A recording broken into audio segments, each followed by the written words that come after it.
Good afternoon, welcome to GrainTV. My name is Cody Bills, this is Logan Burgess. Today is Friday the 26th and we had a continuation of the trend lower here for the grains.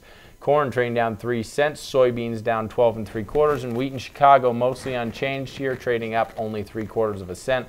Logan, obviously we've been trending down here for the most part of the week, but how much lower can we go? Oh, we keep getting this question here in the office, and if you take a look at the monthly chart of the December 2014 corn contract, we're really looking for firm support around $3 per bushel. Soybeans remain a little bit of a different story here. 880 is the next area of key technical support, and if through there we're looking at this market taking a run at $8. If you look at soybeans from a historical context, when we tend to see stocks to use, as we're seeing here this year, we typically see $7.50 to $8 on the board. You know, from a fundamental standpoint, I think that's where a lot of people are looking.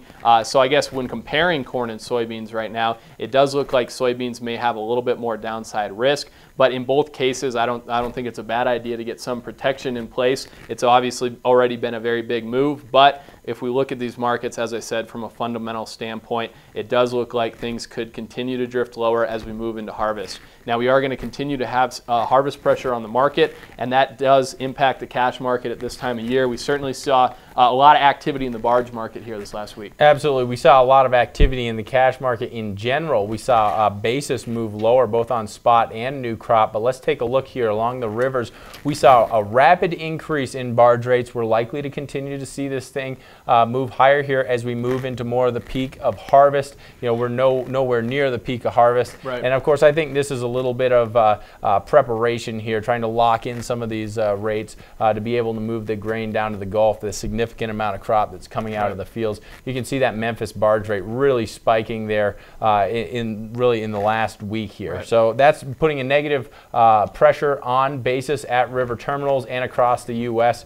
When you look at the spot soybeans, that's something we saw huge movement. We saw 80 cents lower here on average across the U.S. in terms of spot soybean basis, 149.5 cents lower here when you look at plants alone.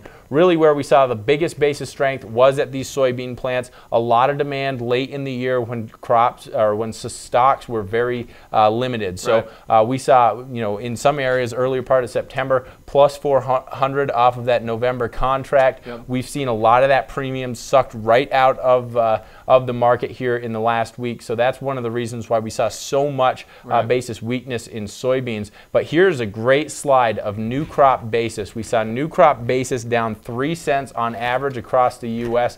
I wouldn't be surprised if some of these barge rates are affecting some of this new crop soybean basis. You know, we did see areas, different states where they moved lower. North Dakota is one of them, down 4 and a fourth here, and you look at Minnesota and you also look at Illinois. Those are both states where we saw significant decreases in the basis for soybeans. The bottom line here for producers, what we've been telling producers, you got to be paying attention to your cash markets because this is a very atypical year. It looks as though new crop basis has adjusted here in the last week. You got to be paying close attention to the trends in your region. You may find that some areas bounce out of basis lows during harvest a lot quicker than others, presenting a great trucking opportunity if you're hauling right out of the combine and delivering to the elevator. So we have a great tool to help you guys do that. Give us a call at 877-472-4607 if you want to take a demo of that cash market intelligence platform. Yeah, absolutely. Next week should be a relatively busy week in the grain market. Monday, we're going to be getting crop progress numbers. We'll get an update on corn and soybean harvest progress across the grain belt. Tuesday, we're getting the September 1st quarterly grain stocks, so that could have important implications for the 2013-14 carryout that we're then going to see on the October 10th USDA WASDE report. And then, as always, we have ethanol numbers out Wednesday, export sales on Thursday. Just a reminder here, as we're approaching harvest, if you want to have live quotes out of Chicago on your iPad or iPhone in the cab of the harvester here this fall, visit us over at grainhedge.com. Take a demo. You can take a 2-week trial and see if it's something that would be useful for your farming operation. As always, if you have questions, call the office, 877-472-4607. Have a great weekend. We'll see you back on here on Monday for the USDA Crop Progress Report.